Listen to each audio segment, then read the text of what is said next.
Oh my gosh, I'm so excited for today's episode. Thank you so much, Lauren and Ranisha, for being here with me. I'm excited to talk about your story and your business. Thank you so much. I appreciate you all coming on.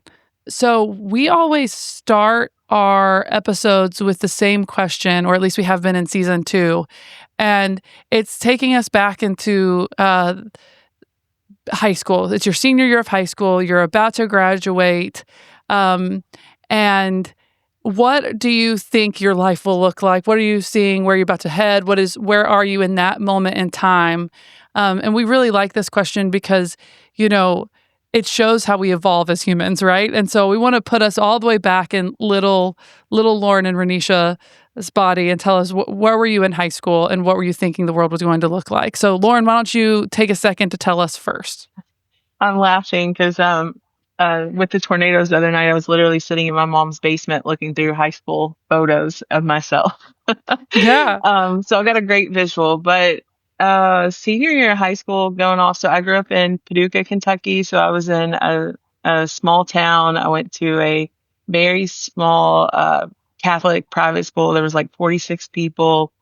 So me leaving to go off to the University of Louisville for college, I thought there was like a whole world. I thought I was like small town girl going to the big city, and I think really didn't know. I didn't know what to expect, but I was like so excited to like go to like leave small town Paducah and go off to college. And I went, actually, it was like four of my best friends at the time. So I think at the time thought we were like unstoppable. Like Hmm. anything was possible when we got to Louisville.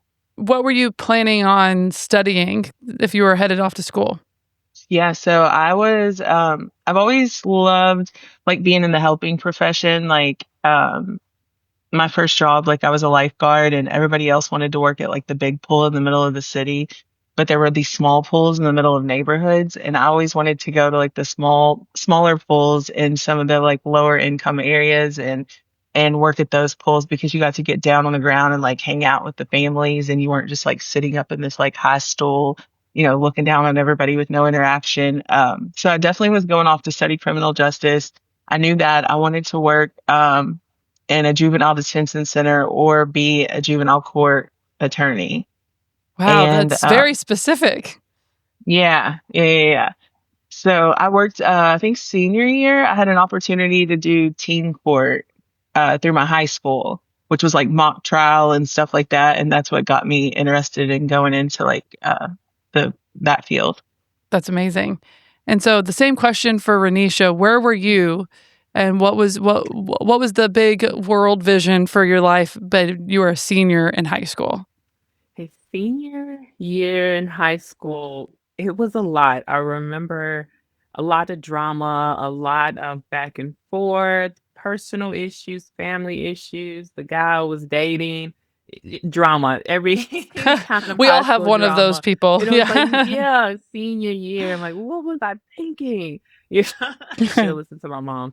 But it was a lot, and I was ready to get out of Louisville. A good friend of mine, she had applied to Northern Kentucky University, and she had told me how beautiful the campus was, and it's just 10 minutes away from Cincinnati, so you still have that little college yet big city experience. So I was ready to go. I applied. I had already applied for U of L, was accepted, but I didn't want to stay here in Louisville, so I applied, got in, and I was off. And at the time, I wanted to become a physical therapist. I'm not sure why to this day, and my major changed several times in undergrad, but I wanted to be a physical therapist. Then I got to school and I changed it a few more times. But I remember just being very chaotic and being the first in my family to go to college, to 4-year college, and to later on graduate. But recognizing that mental health was really important. And I enrolled myself into therapy my freshman year in college. And that shaped more what I wanted to do in my life. I just didn't know how, but having that one on one connection with someone and having a better understanding of my thoughts and feelings and what I was going through from senior year to freshman year. A lot of world events. I think Columbine happened my senior year in high school, and then freshman year in college, 9/11 happened. So the world was this scary place, but yet I was ready to jump in it and do something about it. So that's my Yeah. story. Those were big, heavy things for the world to grapple with on top of just having personal things.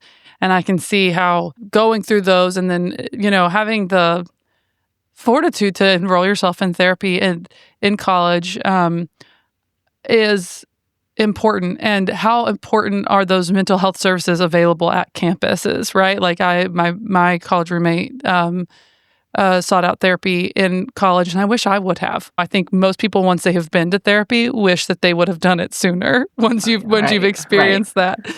Um, so, all right, Lauren. So, give us the TLDR version, but bring us from you're headed to the big city of Louisville, Kentucky, from Paducah. You're going to study criminal justice, and then bring us up to 2019. Don't take us to Martin and Muir yet, but give us the middle Oh section. goodness. Yeah, A lot a happened in lot. those years. Yeah.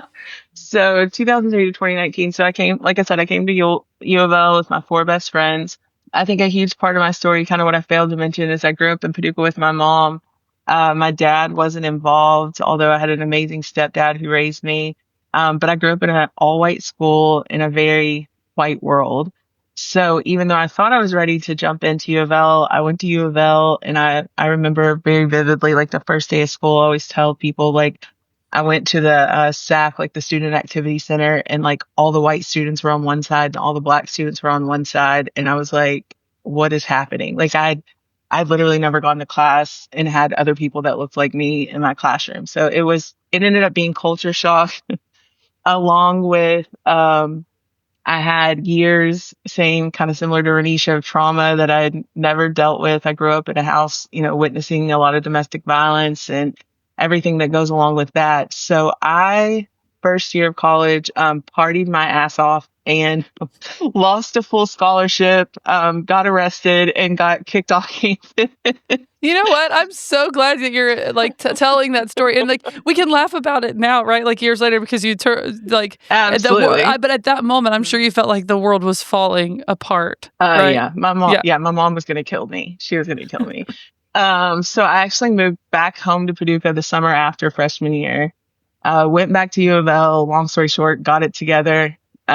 Finished my degree, and during that time, met my husband, who's now my ex-husband, but my husband at the time. So I met him, started dating him, um, and I mean everything happened really fast. I graduated from U of L in 2008. Um, 2008? Yeah, 2008. I had my oldest daughter in 2009, who's now 15. I got married in 2011.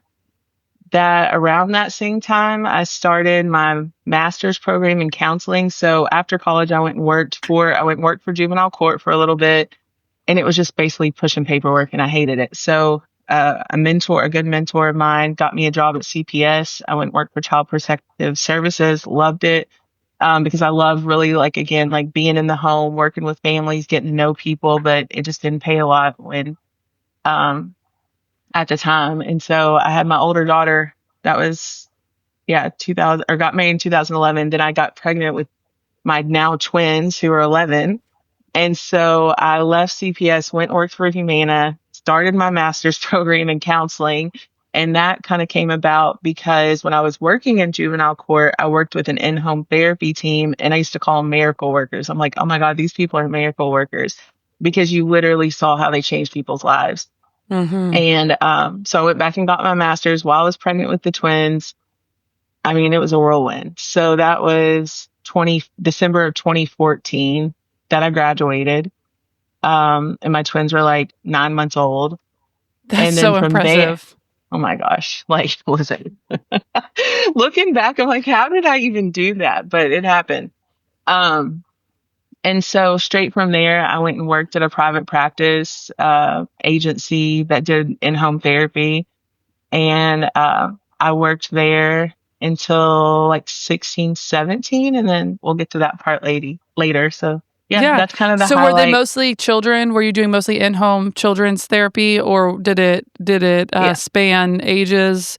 But or did you stick with the, kind of, you started with this idea that you wanted to work in juvenile court and in the justice system, and then you went to CPS, which was Child Protective Services, and like Hmm. you were loving helping transform children's lives, especially after your own Absolutely. experience. When you were doing in-home therapy, was it mostly children as well? Yes, yes, I did all kids and families, like so kind of similar to where we are now. There was a lot of kids that had truancy issues, behavior issues, court involvement, CPS involvement, things of that sort. Awesome. That's so necessary and so needed. Okay, I want the same sort of thing. Renisha, bring us up to uh, you. You've headed off to school at NKU. You want um, out of Louisville, and you're off on your adventure. Tell us about kind of that period all the way up until 2016, 17, that range. Okay. Well, with NKU, I changed my major several times. I wanted to do social work, I wanted to become a teacher, then going into politics. And it got to the point, it's like, okay, it's time to graduate. Where do I have the most credits? And let's get out of here. But for my undergrad sociology, I loved all of my sociology classes. And part of that program, we had to do an internship, and I worked at the Boys and Girls Club as a tutor. Absolutely loved the experience as a tutor. And kids would come in and they're running all over the place, screaming, yelling. It's like this organized chaos and all these great activities and opportunities. And the Bengals players used to come and hang out with the kids. And they're my supervisor, although looking back, he was, like, the worst supervisor towards, like, the kids because he was always yelling, his face was always beet red and fights and craziness, and he's, like, losing his hair, but he was incredibly supportive of the staff. So whatever we wanted to do, it kept the kids quiet and in a room, he's like, "Go for it." He saw a talent in me. He saw that I connected really well with the young ladies there. So I started a step team. We had cooking classes in a program called Girl Talk, and the girls just gravitated towards me. And I absolutely loved it. And they were just so open and honest. And like, how can I incorporate this into other things that I'm doing? It was just felt very fulfilling, although seemed like, oh, just a tutor, but it had so much more that came with that role. Later, I graduated, finally got out of NKU, and they offered me a job as a director at the Boys and Girls Club in Richmond, Ohio. And that was definitely a different experience for me. It was very rural. Um, you driving down this long stretch of highway for like 15 minutes, nothing around, and then you see a McDonald's and a bank. And I'm like, okay, I'm there. And the Boys and Girls Club operated in the old high school gymnasium, and we had just a lot of great programming and connecting with the families and the kiddos there. And I just had this passion, this love inside, and being able to talk to a kid one on one about things that they were dealing with and being able to relate. As someone that grew up in poverty and just recognizing like the need of someone just to be able to be seen and relatable. So from there, I was tired of the NKU life, came back to Louisville, and I'm working and not feeling fulfilled in my job at all. Again, loved what I was doing. I was working with students, and they were the first in their families to go away to college, like myself. And speaking with those families, I recognized there's a bigger issue. It isn't, oh, just simply no one in our family went to college, It were they I noticed bigger financial concerns, a lot of conversation or lack of conversation in other areas in their family household. Parents didn't want to share their income to help the student get into college or apply for scholarships and grants. And when I started working those families one on one, I'm like, wow, there's something else here. They're opening up to me. They're sharing very personal and private information. So around this time, I became pregnant, and that 2 to 3 years after that became really crazy. I had graduated the same month, like maybe a month later, found out I was pregnant. The relationship wasn't going well. During that time, I lost my house, I lost my job, I moved in with my mom, and I have this toddler, and I am 31 years old. Like, who planned for this?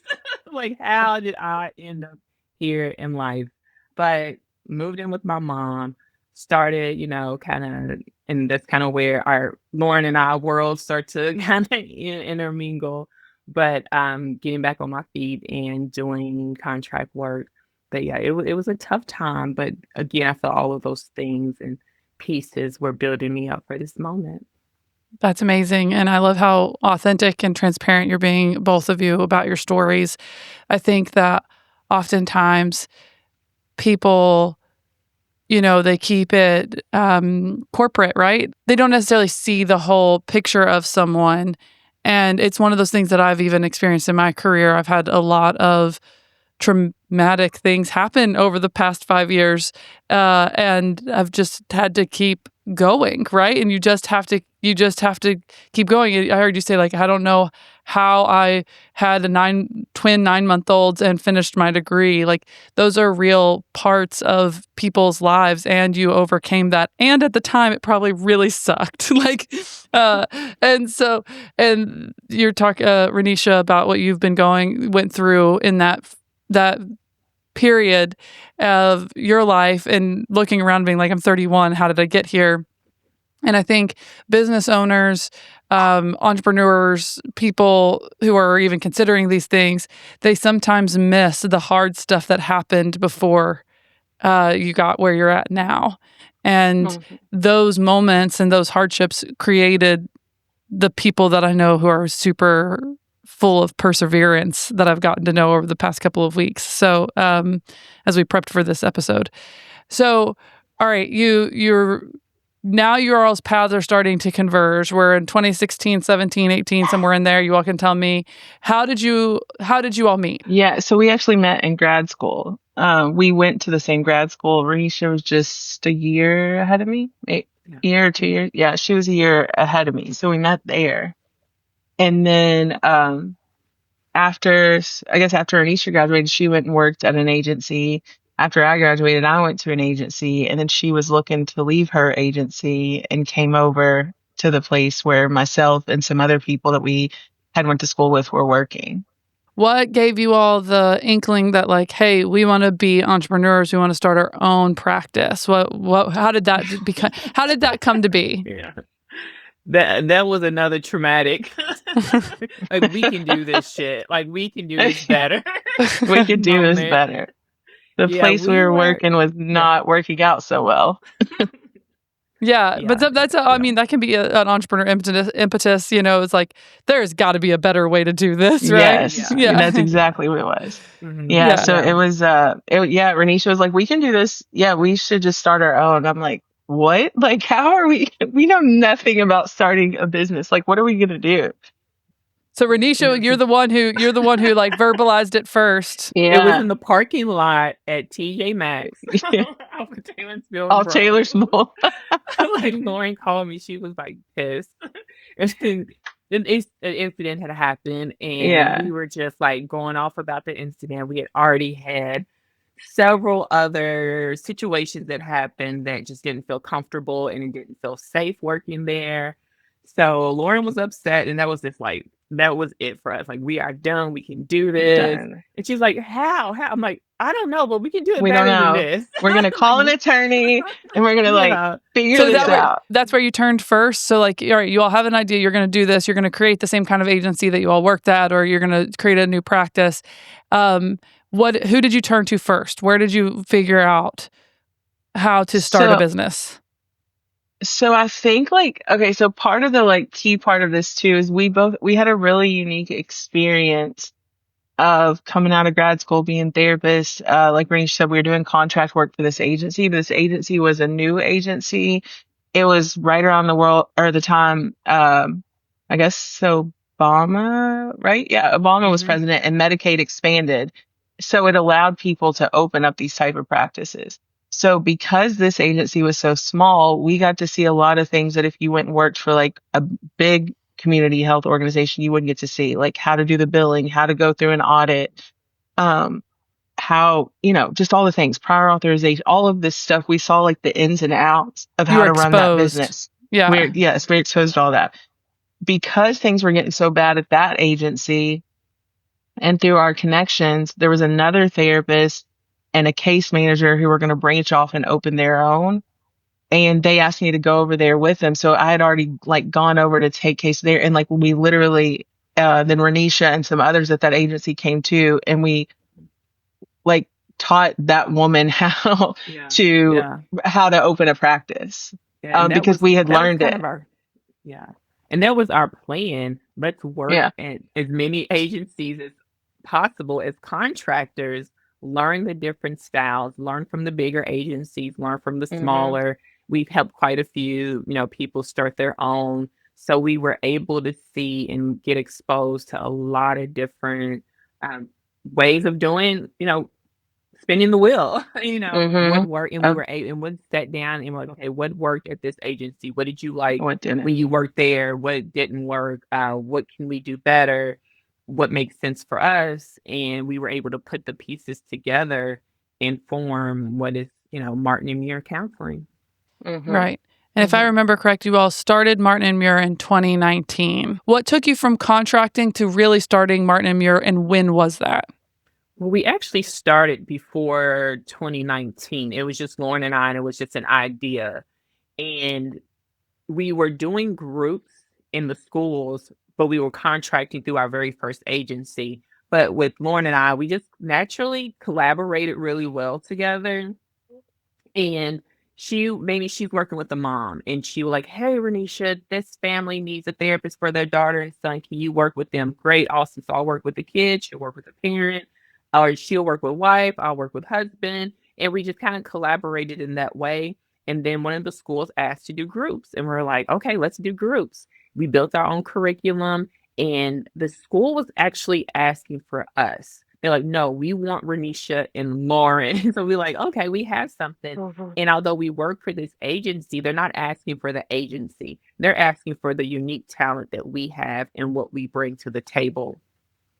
So we're like, we have to call this something. We have to separate ourselves from this other company, but in a way that was safe. Because again, we weren't happy, and we knew if this got out, what could potentially happen, and we were just really trying to tread lightly into forming our own business. And we were doing groups in the schools. And one day we got a call. One lady, Miss Sandy, actually reached out and asked if we could do groups for the women at Disney's House, which is a halfway house for women who are being released from jail, but not quite ready to go home. They have a few things they need to take care of, such as parenting classes, anger management classes, getting mental health assessments, medication, building relationships with their kids, family members, and then their release. But they have jobs and they're in the community, but they always go back to the halfway house. So we went there, we offered groups, parenting classes, anger management. We participated in the graduation, offered certificates, and it just continued to build, and our name continued to grow from there. So we were just kind of operating this little bubble and getting our name out just by doing what we do best and just giving and helping the community. And then 2019, October to December, we were able to officially announce, and like we didn't care who knew at that point, like we are on our own. We are able to hire people under us, and a lot of great opportunities were coming our way. It's funny because I know this timeline pretty specifically because my own life trauma happened around some of those parts happened around that same time frame. And this was like right before COVID, which was just like, let's just keep on rolling, right? So, but around then is when Governor Beshear was elected into office here in Kentucky.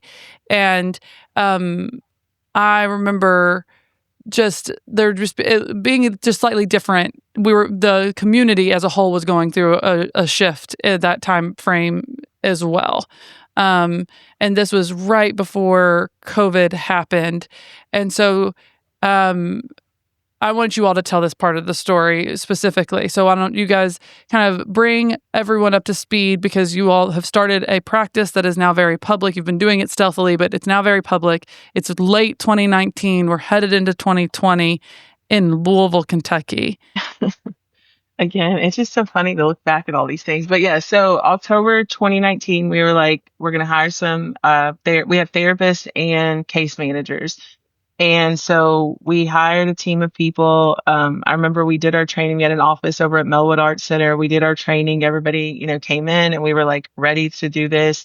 Our practice has always been set up to help people that don't have a voice, that are in underserved communities. So we did homeschool community-based therapy, meaning we're, intentional about going to the client. So there were no barriers to the clients coming to us. So that was October. And then February, March-ish, like the pandemic happened, which shut the whole world down. And then Breonna Taylor was killed in Louisville, which then, set the whole city on fire. And Louisville, I mean, for those of you that are listening and are from here, we know Louisville's already very segregated, and that made things 100 times worse. So we literally, I mean, for all the other entrepreneurs listening, you start your business, you think you have all your like ducks in a row and you have this plan, and 4 months later, like the plan didn't work anymore. Mm-hmm. We couldn't go to people, the school shut down, so there was no school-based therapy. We couldn't go to some people's homes because of the whole, mask and COVID and everything. People were scared to go, but at the same time, people needed it. So we did still have people go into houses, sitting on people's porches, sitting in the backyard, sitting in the car, standing away from each other, whatnot. Um, but then also there was so that's when therapists for Protestors Wellness started. Millicent is a well-known therapist in the city and activist, and they needed support. Mm-hmm. And we had a team of people that could offer support. So at the time we decided, I mean, there were therapists helping in so many different ways, but our team ended up doing the on-call services. So we were on call to anybody who was at the square, any therapists, activists, volunteers, anybody who was at the square and needed services could call like a hotline 24/7 and get in touch with our team to be able to provide those services. So we like literally met the demand of the people. And I remember we first started and, we'd maybe get like 2 or 3 phone calls a week, and we're like, how are we going to get cases? Yeah. Like, how are we going to fill up the caseloads to our therapist if only 2 people are calling like a week, to like 10, 20 calls in a day, like overnight? Yeah. I always tell people it was like literally, the worst time in my life, as a nation or in America, but it was like the most like sweetest storm for a mental health business to start. Yeah. Yeah. You don't want the need, the tragedies that caused the growth or the opportunity, and yet you were there ready to provide a service that was so needed in that moment. Yes. How would you all got the opportunity to be considered like the hotline for mental health services for that time for the activists? Well, one of the things that worked for us is the fact that it's Lauren and I.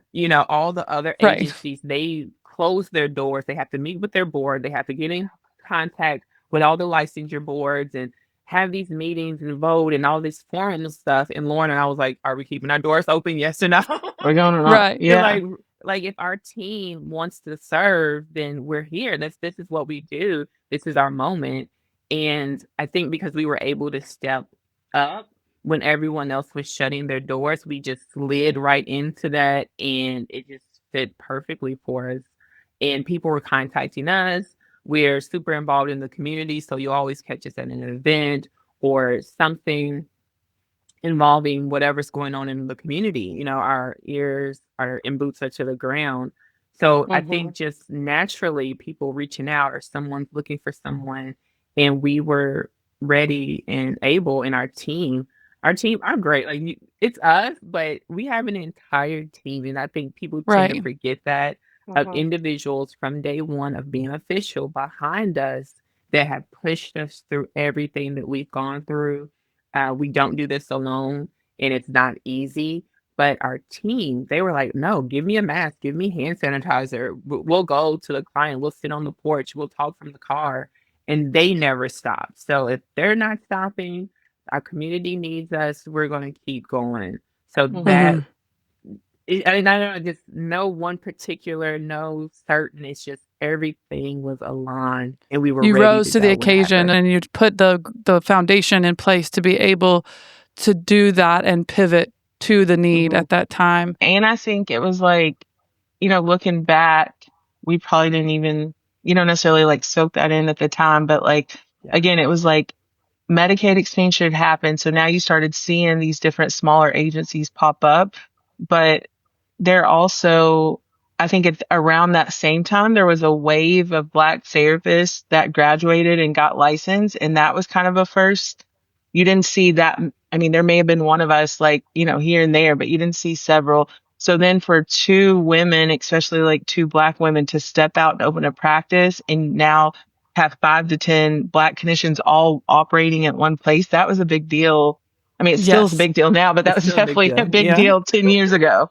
Yeah, I mean it is a huge deal and I think you were right there. Um I think that part of the opportunity also became because I can only assume because I don't know of many other practices who are Black owned, two Black women who were already trained in dealing with um, not just mental health, but like really tough situations when you're Yes. talking about Yes. children in scenarios that were much, deeper and hairier.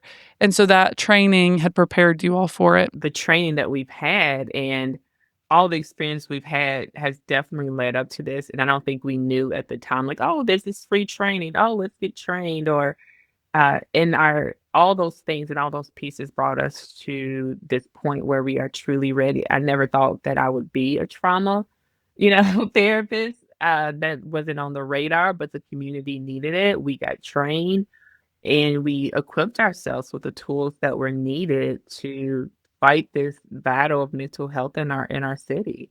Hmm. So it's been a really interesting journey.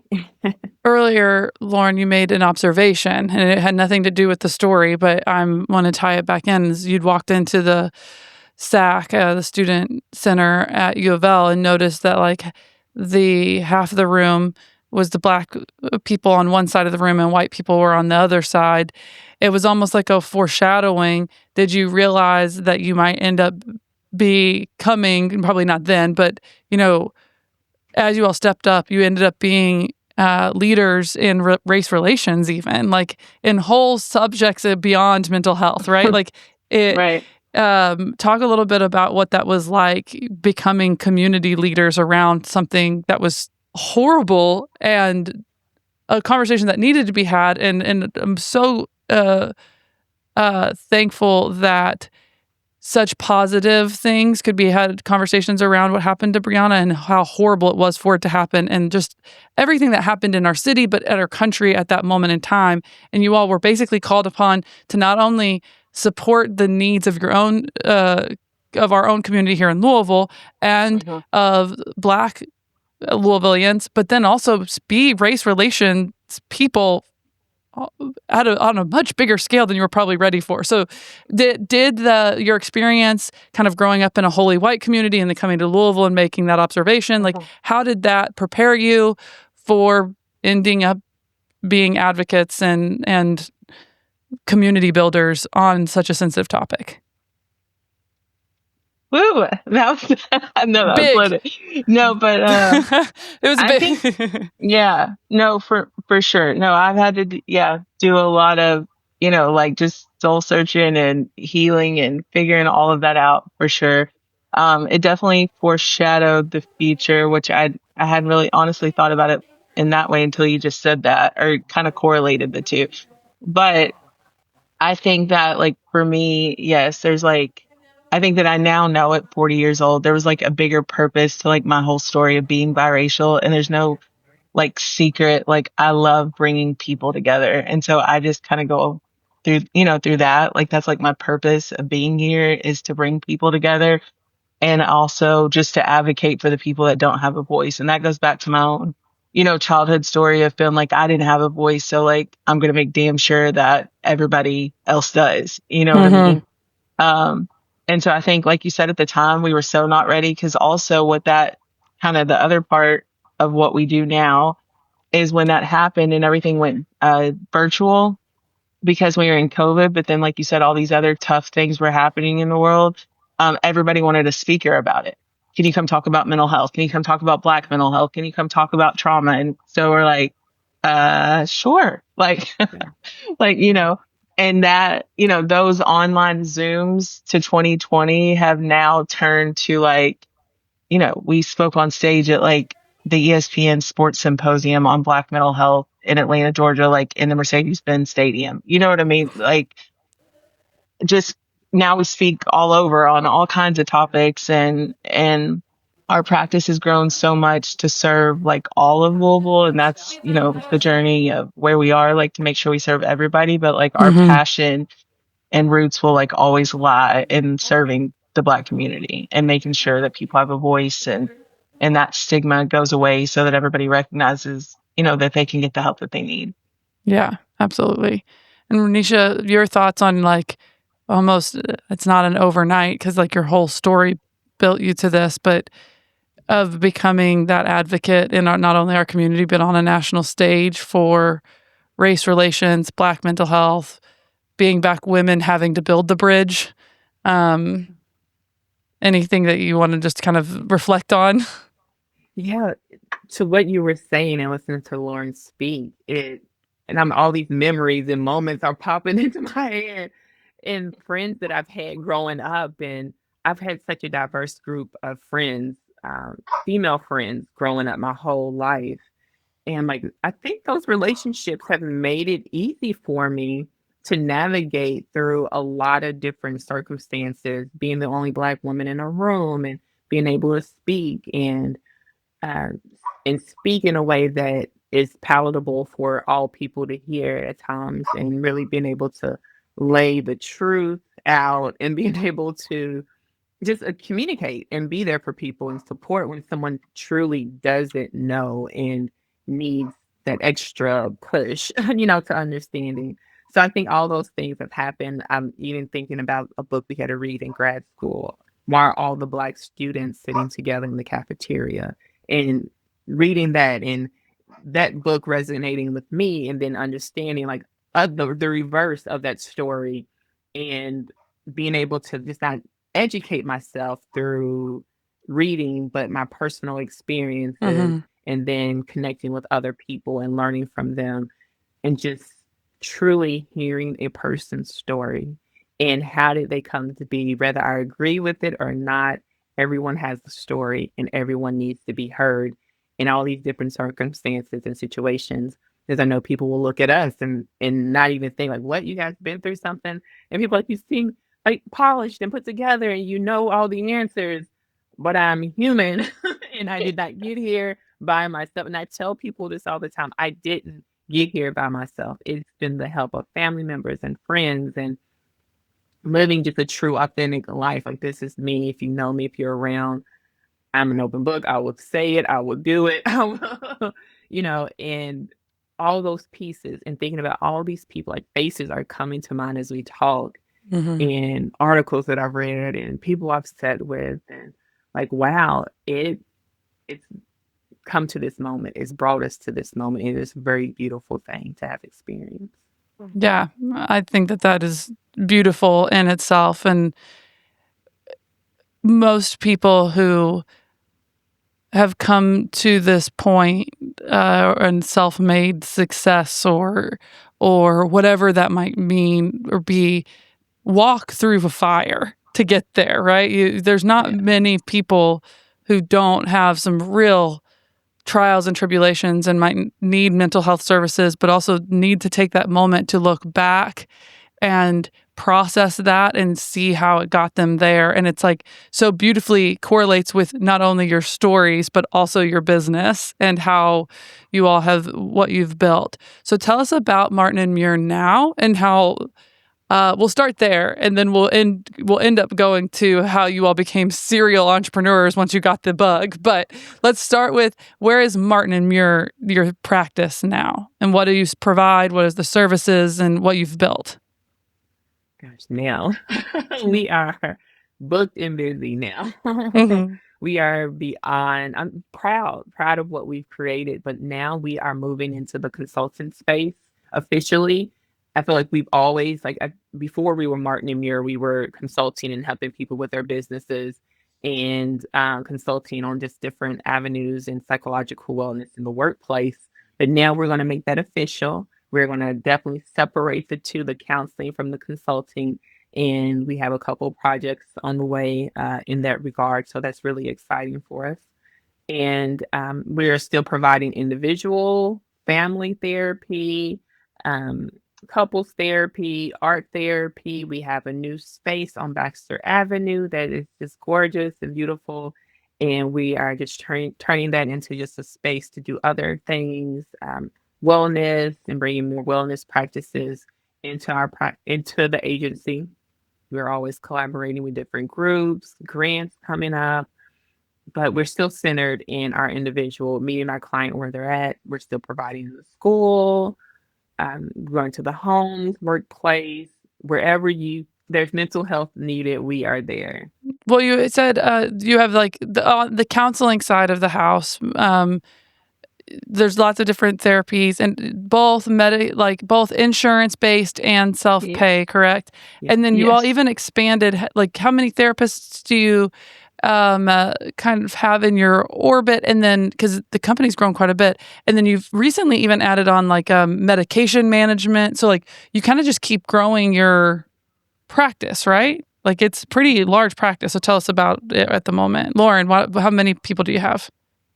Yeah, so the practice has definitely grown. So we've got about 22 therapists, I think about 13 case managers, and we have an administrative team that helps with everything from compliance, social media, front desk, office administrator, things of that sort. So our team is large, and I think people sometimes forget that because they see, the different things Ranisha and I do in the community, but there is a whole team behind us that is out in the community working every day. And so we appreciate them. But yes, we take all, commercial, Medicaid, self-pay. Like Ranisha said, sometimes we have grants that cover specific services for different populations. And then one of our newest kind of adventures or partnerships is with the Boys and Girls Club. And so we've got 5 community behavioral health workers working inside the Boys and Girls Club, which has been awesome to expand in that way in the community as well. And it's off of this growth that you've had as a provider that now you've expanded again into consulting services to help other providers in other communities be able to build something similar to what you all have. Did I get that correct? Yes. It's reaching a need. Mhm. Yeah, we've kind of expanded in terms of, at first we were just, mental health services, like the individual therapy, the couples therapy. Well, then we started, through the pandemic and everything grew the public speaking. So then you'd find us, public speaking, doing like trauma informed care workshops for anything from nonprofits to housing authority, to places like Goodwill, things of that. Well, then from there, that kind of grew, and we haven't even talked about like Mindfest, but events like, so then you see us doing community mental health festivals, or organizations hire us to put on mental health summits, or this, like the sign behind Ranisha, Healing with Hope, and is an event we do for middle school and high school students within JCPS to uplift and empower them. So then we're in event planning. So then we started to get a lot of ask of, speaking, grant writing, fund development. How do I start a private practice? How do I become an entrepreneur? Which has led us into the consulting world of, packaging all of those things while, like Renisha said, starting the new venture into workforce development and supporting individuals being able to maintain their employment. Cool. And then, Renisha, let me ask you first, and then Lauren, you'll get a more of a warning. But What has been the most like surprising or interesting part of entrepreneurship beyond mental health, but like, in building a business, dealing with the financials, doing marketing, doing sales, hiring people, like what has been the funnest or most surprising part of making a transition from being a therapist into uh, being a business owner and an entrepreneur? What's been your favorite part or the most surprising part? My favorite part is when we get a new idea and the thoughts and opportunities, and it's just Yeah. and just get that fire again and just like something new, like you're birthing another baby and we're working together and it makes sense and people and we're kind of putting a little bug here in this person's ear and they're like, oh, that's great, that's great. I'm like, okay, we have something, let's make this happen. So that to me it is fun. That is the best part I would say about having someone and having a business partner there with you. Because when you're by yourself, you have an idea. I'm like, it sounds cool to me, but it's just kind of like the nerd in me. I like this kind of stuff. But when you kind of put it out there, like, people, but when in the moment you are building something and ideas are coming and you collaborating, you bringing people in and then you see it come to be, and then there's a logo, and people are excited about it and asking you about it, and there's just that's the reminder that, okay, we are in the right space, we're doing the right thing, and we are innovators in our field, and it shows and it's growing. So that's what gets me excited. That's awesome. And Lauren, same question. You know, what has been the biggest surprise or the thing about business that you've ended up loving the most that's outside of actually providing the service? Two things come to mind. One is I think entrepreneurship is so much fun because it unlocks like a creative side about you that I feel like, and I've had this conversation like with other entrepreneurs, that when you're in a more like 9 to 5 corporate world, like, because that job role is like so structured, the creativity side doesn't often get a chance to like thrive. And so I think, what started as, we wanted to lead this agency and have our own little agency with a few people. It has now, if you would have said in 10 years, you're going to be planning block parties and mental health summits and being on podcasts and speaking on stages and, literally doing whatever you want to do, Yeah. then you know what I mean? Like I would have never have dreamed that. So I love that I do feel like it opened like a creative side and you actually get to do it. There's nobody to tell you can't. Like you Yeah. can do whatever you want to do. Um, and then also I love the connections. Like I love meeting people. I love, like I said, bringing people together. So like along this journey, we have met so many amazing people, um, that have poured into us, or we've been able to connect with them and learn new stuff or meet new people. So that's been amazing as well. Yeah. And you both have businesses that now are outside of the Martin and Muir brand and business. So you have your therapy and your counseling and your consulting practices that are within Martin and Muir, but you've both started other businesses with other people. You got the bug and you went running. And before we wrap up, I just want to give you a second to kind of quickly highlight each of those so that people might not be here in Louisville and be able to interact with your counseling services but they might be able to buy something from Ranisha. Tell me about what else you've got going on. So I have hoodies and hemp.com. And I started that while as a student working on my MBA at Bellarmine University. And I just got this bug and a thought came to mind. And again, those just neurons started going off and created a hoodie company. And with the hoodies, we have therapeutic phrases and sayings on the front and the back, and we're rolling out different styles every season. Actually got cruise coming up in the things on the front set of photo shoot and just different pop-up events and getting the word out and normalizing the conversation behind mental health. Anyone that wears my hoodies, it just sparks this conversation within the community and the people you're around. And I also um, sell hemp products, isolate oil and edibles on the website, promoting mental health and non-pharmaceuticals that can help us calm us down, regulate our nervous system, help us with sleep. So those are all products and things that you can buy on the website. So that's hoodies and hemp.com. And yeah, we're just doing different campaigns, and just again, those creative juices are flowing and getting the word out about mental health and normalizing it. Yeah. And Lauren, you have another business as well, right? So my other side hustle to Martin and Muir is the Show Up Summit, which is an annual women's summit that I host with or co-host with JD Graham. And it's for women to show up authentically in their careers, in their mind, body, and soul, in their relationships, and with themselves. So we have it every year in September. Um, and then outside of that, Ranisha and I together also have Mindfest, which we host with Jasmine Presley and Faith. And we're going on our 4th year. And that is a community mental health festival that's amazing and is like a family fun festival, block off streets, food trucks, performances, but it's infused with all mental health, wellness workshops and vendors. So that's actually coming up May 31st in Louisville. It's awesome. Well, thank you so much for the conversation. If someone wanted to reach out to you all about Martin and Muir or explore your services, how can they find you? On Instagram, we're at Martin, MartinAndMuir. You can search for us on Facebook, Martin and Muir Counseling, or you can go to our website, which is www.martinandmuir.com. Thank you all for your authenticity and for what you've brought to the world, and just the work that you do.